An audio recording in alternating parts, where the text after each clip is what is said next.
All right, quick little review here. We have the associative property. Remember, we have thinking about who we associate ourselves with. Commute. For the commutative property, I added in the inverse, okay, reversing. Position, order, direction. Okay, so thinking about addition and subtraction are inverses, multiplication and division are inverses, and then identity remaining the same. Okay, so that was to deal with adding 0 or multiplying by 1. So just scroll through here. This is the type of stuff you would find in your textbook. Okay, so you want to focus on the example side. So if you can fill out the other half of this, then that's pretty super duper. Again, you're going to want to use the pause here and fill any of those in. The identity property. So keep in mind, should we use zeros or ones for any of those? Throw in a couple of extra zero property of multiplication. So we're going to multiply by 0. What's going to happen? It's always going to be 0. And we have multiplication by -1. That means you're going to change that sign out. So -1 is going to go in here. All right, so real focus is up here on the top. What do you have to add if you want to keep 5 and 3/4? What do you have to multiply if you want to keep 67? All right, so here's why we have this section is then we start to use some of this. So name the property, then solve the equation. So 7 times some number is going to give me 7. Well, that is going to have to be a multiplication of 1. So what property is it?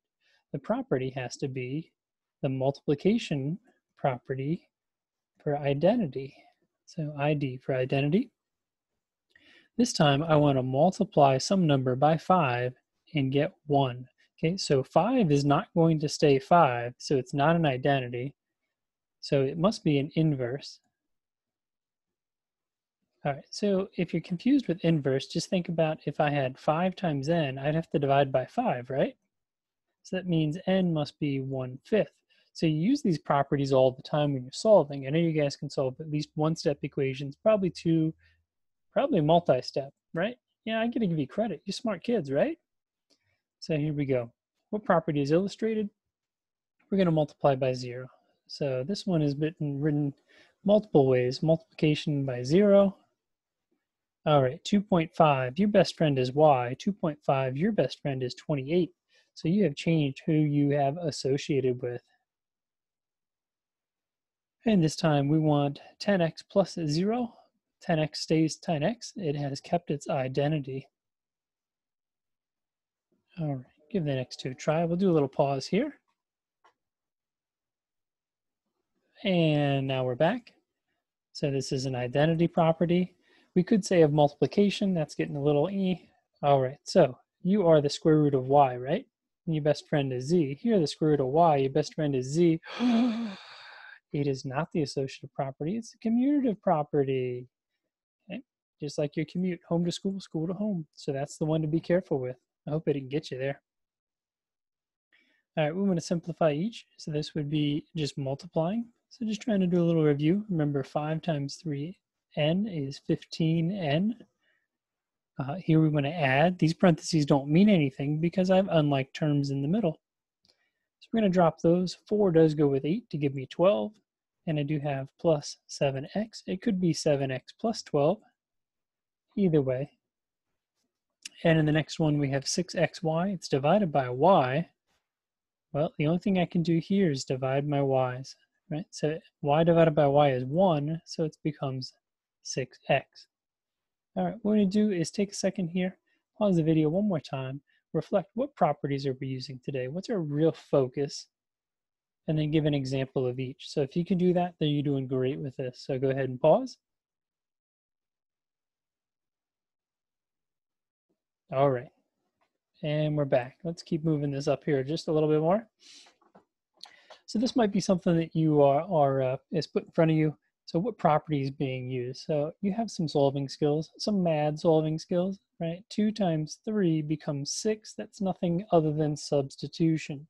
Okay, so that would be another property that we use when it's really not anything else. 6 minus 5 becomes 1. That's another substitution. Now this guy here, 2 times 1 stays 2, that's an identity. And then over here, I have 3 times 1/3, that's going to be an inverse. We have 2 plus 1 becomes 3, so that is a substitution. So typically, if it's not something you already know, if it's just replacing a number, it is substituting. All right, let's try it again. This time, it is not completely laid out for you, but if we're following the order of operations, I'm inside the parentheses. I have to do multiplication first, so this becomes 6 minus 5. It's plus 3 times 1 and divided by 3. So this line here, all I did was substitute. And the next line, I'm still inside my parentheses. And now it's 2 times 1 plus 3 times 1 divided by 3. That was another substitute. Now I'm going to do 2 times 1 to get 2. While I'm doing that, I'm also going to do 3 times 1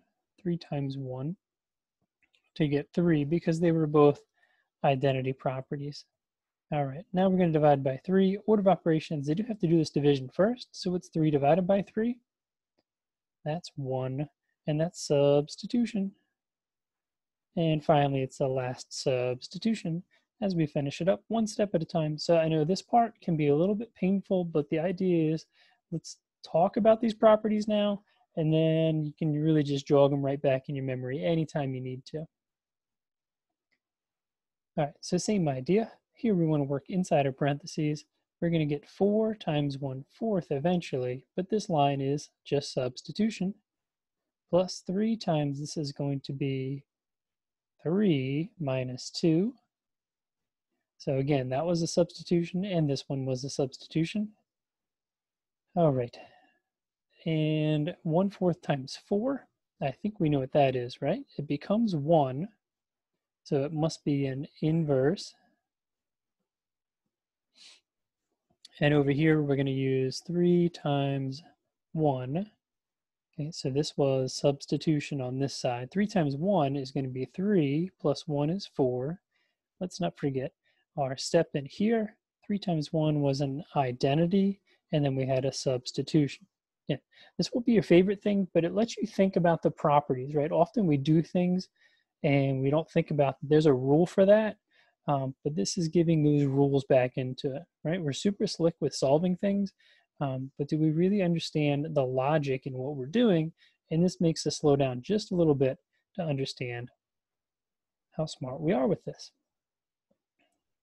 All right, reasoning properties are used to show expressions that are equivalent. This is an example of deductive reasoning, okay? Deductive reasoning is a process of reasoning logically, so that's what algebra is all about, from given facts to a conclusion. So we can change one step into something else because substitution, right? I can say that 1 plus 3 is 4 because we know that they are equivalent. To show the statement is not true, find an example for which it is not true. Okay, so all I need is one counterexample to prove that something is false. So big key here is you only need one. So we're going to use our deductive reasoning. So if you're saying that A times B is equal to A plus B, or B plus A, is that true or false? Well, if you're not sure, plug some numbers in.